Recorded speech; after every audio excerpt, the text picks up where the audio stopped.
nderuar besimtar, tashmë jemi në 10 ditëshin më të mirë të muajit të begat të Ramazanit.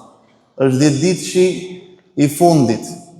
Punët në Islam, thot profeti alayhis salam, janë në mënyrë se si njeriu e përfundon atë. Prandaj përfundimi i mirë, përfundimi me seriozitet, përfundimi me një angazhim të zellshëm në të 10 ditësh të fundit është cilësi dhe është traditë e profetit sallallahu alaihi wasallam. Transmetohet nga Aisha radhiyallahu anha ku thot: Kana Rasulullah sallallahu alaihi wasallam yajtahidu fil 'ashr al-awakhir ma la yajtahidu fi ghayri. Profeti sallallahu alaihi wasallam kur vinte 10 ditëshi i fundit i Ramazanit bënte një përpjekje maksimale, një angazhim shumë serioz, shumë dinjitoz, që këtë përpjekje ai nuk e bënte në asnjë periudhë tjetër të vitit. Ai angazhohej vetëm me adhurim ndaj Allahut Azza wa Jall. Kur hynte 10 ditëshi i fundit, ai e shtrengonte rripin. Ai e kalonte natën zgjuar duke falur namaz natë dhe e zgjonte familjen e tij që ata të adhuronin Allahun Azza wa Jall. Profeti alayhis salam është traditë sunet që ai në 10 ditëshin e fundit mbyllej në xhami dhe vetëm se adhuronte Zotin e gjithësisë. Vetëm lexonte Kur'an, e përmendte Allahun Azza wa Jall, falte namaz, bënte dhikr, e përmendte Zotin e gjithësisë, i kërkonte falje Zotit të gjithësisë, pra vetëm angazhohej me punë të mira. Pikërisht ne në epokën moderne që po jetojmë, ndoshta është e vështirë me të gjitha dimensionet që ne të arrijmë një itikaf siç ka bërë profeti alayhis salam, por ne mund të bëjmë gjëra që të përfitojmë më së shumti në këtë 10 ditësh të fundit. Dhe përpjekja e gjithë secilit prej nesh duhet të jetë shumë e lartë në këtë 10 ditësh të fundit. Nuk duhet i përgjasoj ditëve që kanë kaluar, por duhet të dallojnë në adhurim, në përkushtim ndaj Zotit të botëve. Në këtë 10 ditësh, gjithë secili prej nesh le të hiqë dorë nga telefoni i tij, nga interneti, nga angazhimi me internet, të marrë fjalën e Zotit, librin e Allahut, Kur'ani famlar, dhe mos ta ndaj nga duart e tij vetëm duke lexuar, duke dëgjuar atë dhe vetëm duke përmendur Zotin, duke dhënë sadaka, duke bërë punë të mira, ta kalojë këtë 10 ditësh dhe të largohet nga përkushtimi i dynjas, sepse dynjan aty e kemi dhe ky 10 ditësh ndoshta nuk e arrim vitin që do të vit, nderuar besimtar. Prandaj angazhimi ynë duhet të jetë maksimal në këtë 10 ditësh fundit, duhet dalloj çdo ditë nga tjetra. Ky 10 ditësh ka marrë këtë vlerë për vetë faktin sepse në këtë 10 ditësh ndodhet nata e Kadrit të nderuar besimtar. Natë që është më e begat se 1000 muaj, thot Zoti i gjithësisë. Inna anzalnahu fi lejletin mubaraka. Në të vërtetë që ne Kur'anin e kemi zbritur në një natë të begat, thot Zoti i gjithësisë. Natë e bekuar. Allahu e ka bërë të bekuar, mjafton që ti të agjërosh, të bësh punë të mira, të adhurosh Zotin, të kthehesh tek Zoti me sinqeritet, të pendohesh Zotit për gjunahet që ke bërë, për mëkatet që ke bërë, të reflektosh për atë që ke lënë pas, që ke qenë i udhëtuar, të reflektosh, të kthehesh me sinqeritet tek Zoti i gjithësisë, të pendohesh, ta madhërosh Zotin e gjithësisë dhe jeta jote do të bëhet e begat, sepse kjo natë është e begat, të tillë e ka bërë Zoti i gjithësisë. Është e begat sepse ka zbritur Kur'ani famlar që ne kemi tashmë në mesin ton, që ne duhet ta lexojmë dhe ta bëjmë manual të jetës tonë. Shahru Ramadan alladhi unzila fihi al-Qur'anu hudan lin-nasi wa bayyinatin min al-huda wal-furqan.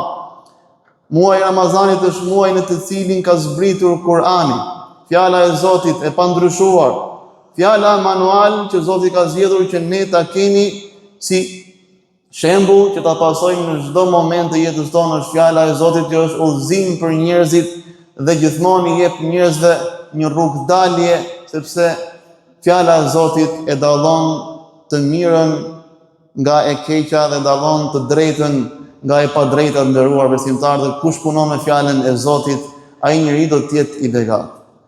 Kur'ani është libër i bekuar. Zbriti në muajin e Ramazanit Kur'ani famlar dhe u bë muaj më i begat.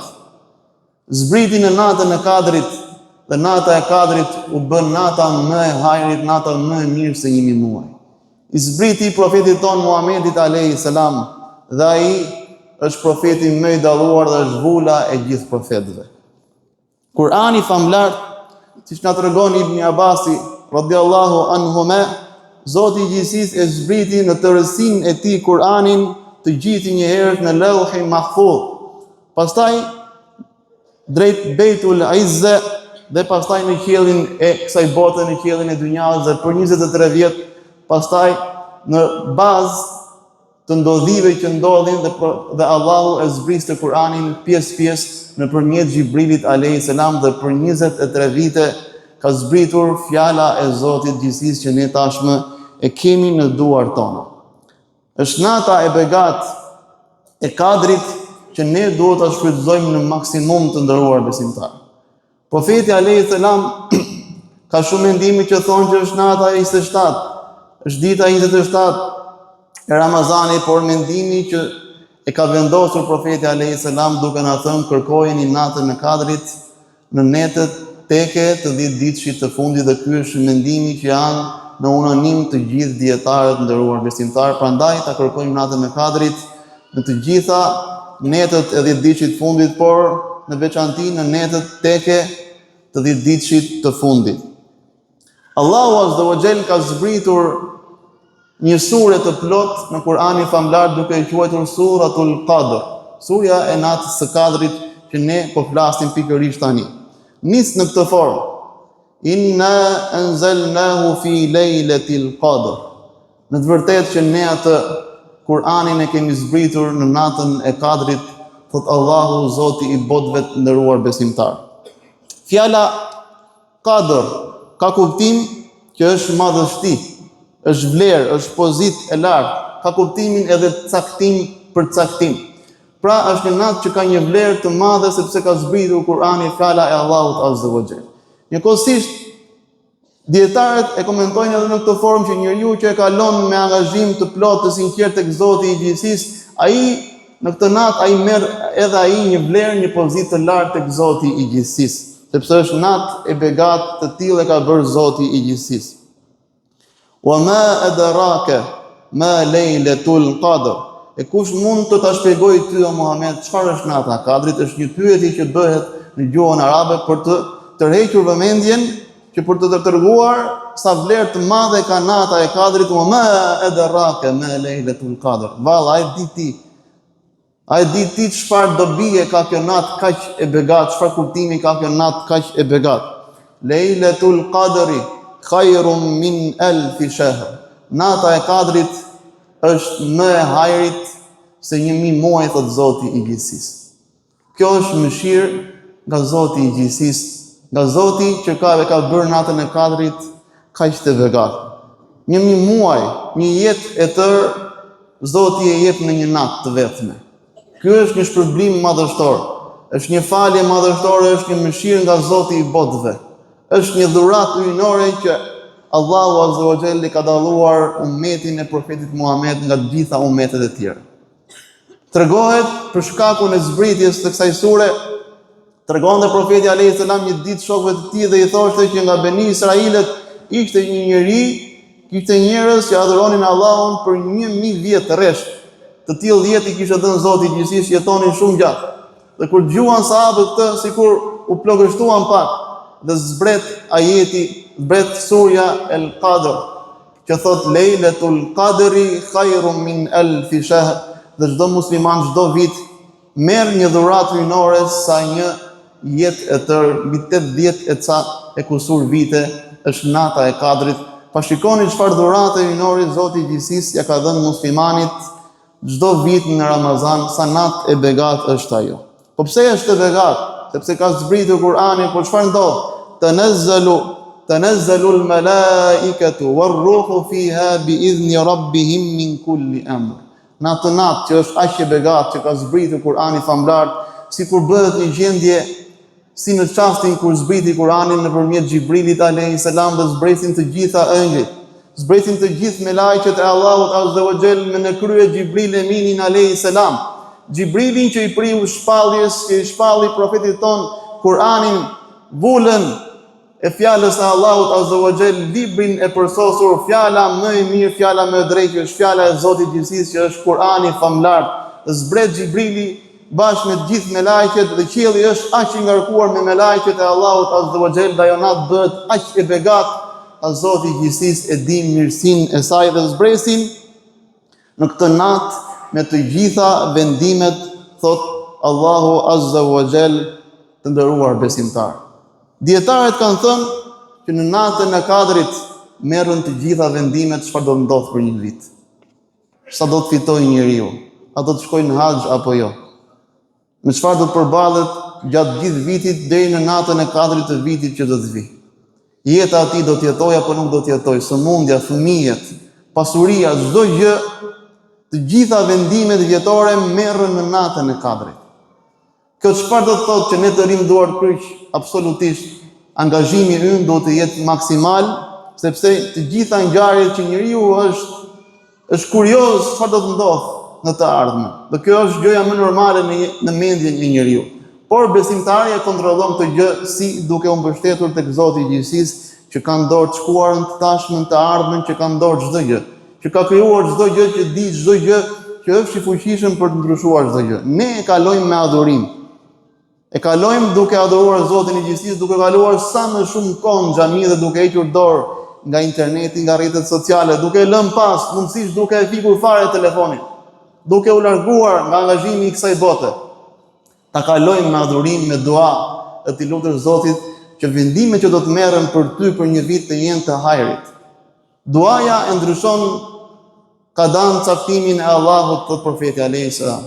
E ndryshon duaja e sinqertë. Ti mund të kesh një lutje, mund të kesh një ndodhi që do të ndodhë për keq Zoti na ruaj, për gjatë vitit, sepse askush nuk e di çfarë do të ndodhë me ne. Dhe të shetën të ardhmen e di vetëm Zoti i gjithësisë, askush tjetër. Askush tjetër nuk e di çfarë do të ndodhë me ne në të ardhmen. Dhe ti lutesh me sinqeritet Zotit, o Zot, kërkoj mirësi për familje, për fëmijët, për prindrit, për pasurinë time, për shëndetin, për çdo gjë.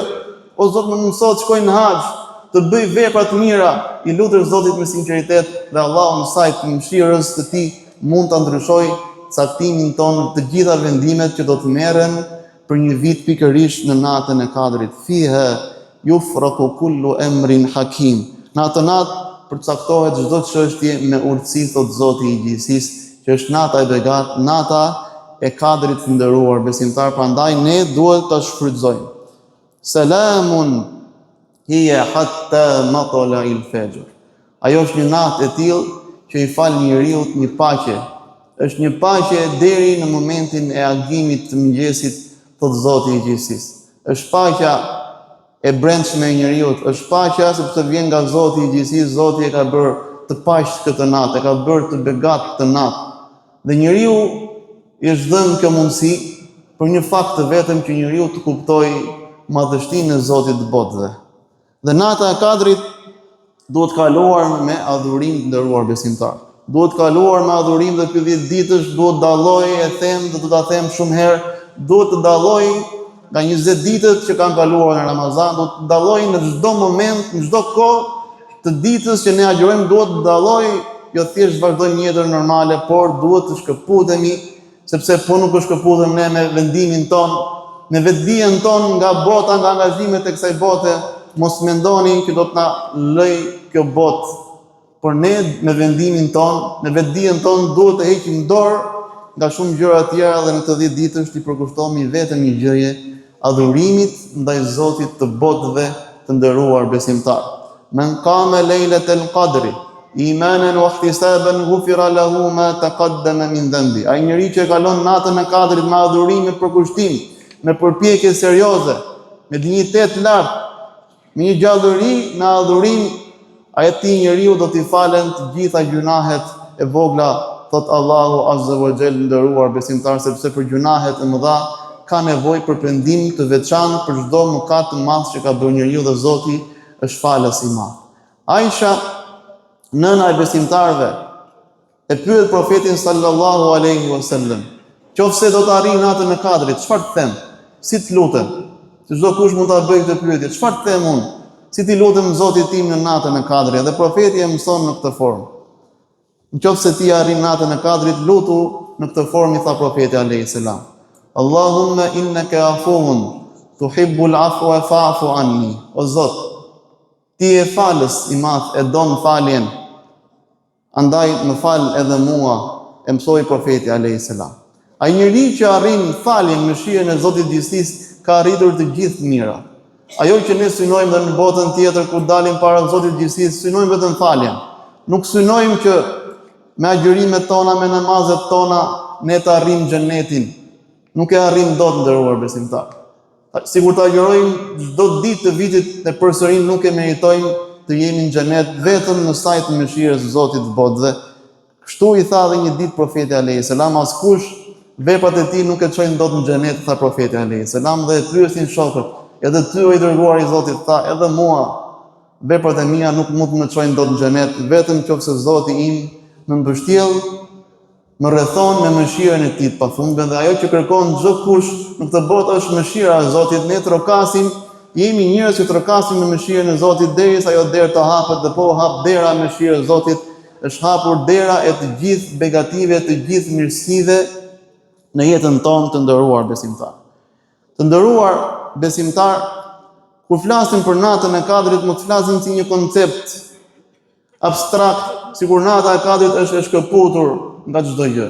Natën e Kadrit e ka bërë begat Zoti i gjithësisë. Natën e begat e ka bërë kaq të hajrit, që është më hajri se 1000 muaj vetë Zoti i botëve, që është El Qadir, që është i fuqishmi për të përcaktuar çdo gjë. Ai që ka caktuar çdo gjë çfarë ndodh në univers. Ai që ka krijuar të gjithë njerëzit. Ai që ka krijuar galaktikat, planetet, gjithësinë, universin, diellin, hënën, të gjithë njerëzit nga i pari tek i fundit.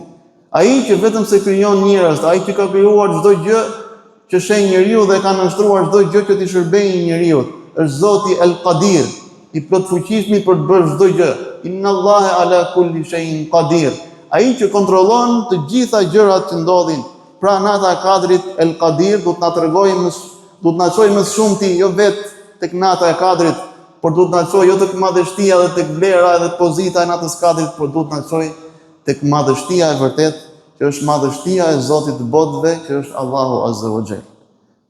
Ky është thelbi i të gjithë natës Kadrit, që kjo vlerë që Zoti ka bërë kaq begat, njeriu me tërqenien e tij të dobët, ta kthej me vetdije drejt madhështisë së Zotit të botëve. Dhe ai njeriu që ka shijuar madhështinë e Zotit të botëve, nuk do t'ja di për natën e Kadrit, sepse e di që natën e Kadrit e ka në dorë Zoti i gjithësisë, dhe ai përkushtohet Zotit të gjithësisë, adhurimit të Allahut Azza wa Jall, dhe nuk i përkushtohet në thelb natës së Kadrit, por ne duhet i përkushtohemi në thelb Zotit të natës së Kadrit, Zotit që ka zbritur Kur'anin, Zotit të Muhamedit dhe të gjithë profetëve nga Ademi deri tek Muhamedi alayhi salam, të nderuar besimtar. Prandaj ne të kthehemi në tërë qenien tonë tek madhështia e Zotit të botëve. Ne e lutim Allahun Azza wa Jall të na ketë pranuar çdo punë të hajrit në këtë muaj të begat, të na jap shëndet dhe gajret dhe vetdije të plot, që ta shfrytëzojmë në maksimum edhe ditët që do të vinë më pas deri në javën e ardhshme, si sot java ne kemi